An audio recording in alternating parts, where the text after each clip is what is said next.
Magandang araw, CCF family. Welcome to Sunday Fast Track, where you ask real-life questions and we give you biblical truths. Ako po si Patrick Estacio mula sa Big Singles Ministry at kasama po natin ang ating speaker na si Pastor Omar Aguilar upang sagutin ang ating mga katanungan. Magandang araw po, Pastor Omar. Hi Patrick, kamusta?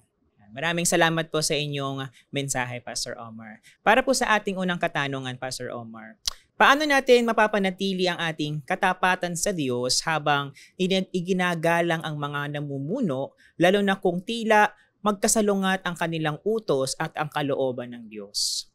Ang una kong paalala sa atin is that talagang nangingibabaw ang ating pagsunod sa Panginoon.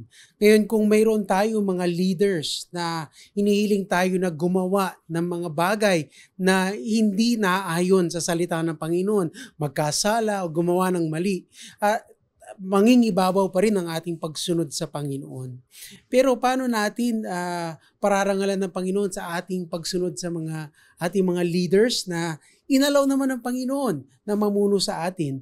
Well, ang utos po sa atin ng Bible, actually sabi po ni Apostle Paul in 1 Timothy, sabi niya is, I urge you first of all to bring petitions and prayers and thanksgiving for all people. Pray for your authorities, no, and those in position. And yan ang isa sa ating mga pwedeng gawin talaga, no, na sundin din ang command na ito to pray for our leaders. And one thing that we can do, kasi minsan nagfo-focus tayo doon sa mga things na hindi naman within our control. But what is within our control? Mamuhay bilang mabuting mamamayan ng bansa, no? Yung ating ding ingatan ang ating pananalita, no? Marami sa atin sa social media dahil hindi tayo sang-ayon sa isang leader. Talagang minsan hindi na kaaya-aya sa Panginoon yung ating mga sinasabi. And so we are to be careful with our speech. May our speech be filled with grace, truth, and love. Alright, maraming salamat, Pastor Omar. Para sa ating ikalawang katanungan, paano natin masisigurong ang ating katapatan sa Diyos ay hindi lamang dahil sa mga gantimpala o biyaya, kundi dahil mahal natin ang Panginoon? No, napakahirap din, no? Paano natin masisiguro? Pero alam nyo, ang hirap din talagang mag-focus sa ating katapatan, no? Dahil tayo po bilang mga tao, madalas tayong nagmamaliw yung ating pag-ibig o pananampalataya sa Panginoon.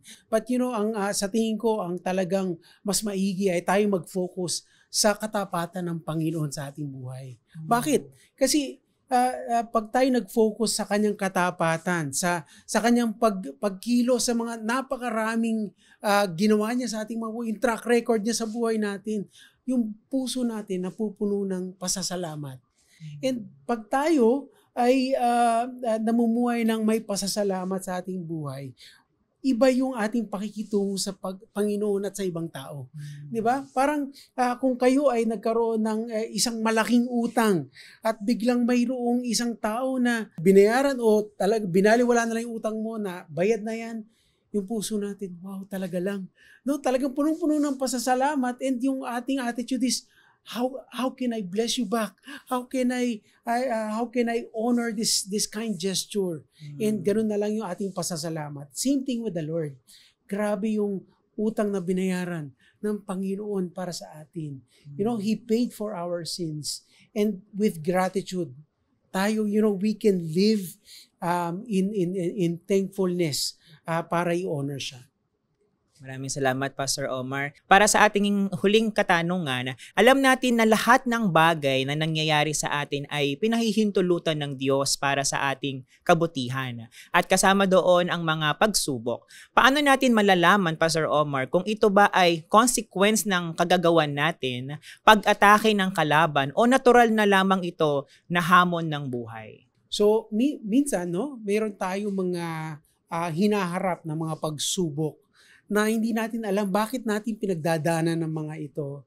And tama, maaaring ito ay dulot ng isang pagkakamali or kasalanan sa ating buhay.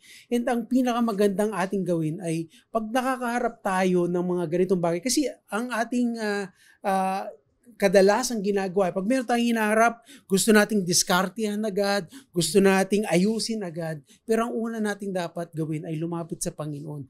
Panginoon, meron bang mali sa buhay ko? Lord, meron ka bang gustong baguhin sa akin? No? Lumapit muna tayo. Kung hindi natin alam, tanungin natin, Lord, examine mo po suriin mo po ang aking puso. Pero ang magandang alalahanin sa mga pagkakataon na ito, mga pagkakataon na may pagsubok, is alalahanin natin na nakikita tayo ng Panginoon. Alam nyo, sa Bible, ang sinasabi is, God is El Roi, the God who sees. Nakikita niya ang ating sitwasyon. At dahil nakikita niya ang ating sitwasyon, no, hindi naman siya nagugulat sa ating mga pinagdadaanan. Ibig sabihin nito, mayroon siyang purpose sa ating buhay. That's why He is allowing it. And so we can trust na ang Diyos, hinahayaan itong pagsubok sa ating buhay for a purpose. Maaring ituwid tayo, maaring meron siyang mas malaking ginagawa, tayo kabahagi itong kanyang pagkilos, at marami pang iba. Pero we can trust in God that He is a purposeful God who loves us and cares for us. Maraming salamat, Pastor Omar. It's a wonderful to hear po yung mga sinabi nyo. Para po sa aking mga kapwa D-Group leaders, tayo pong muli ay mag-power up. Ito po ay 3-part series kung saan matututo tayo kung paano i-handle ang mahihirap ngunit mahahalagang pag-uusap. Next week, March 23, will be the last installment for this power up. Si Pastor Ricky po ang ating speaker at magbabahagi sa ating mga prinsipyo ukol sa usaping ito. Kita-kits tayo, and that's it for CCF Sunday Fast Track. God bless everyone!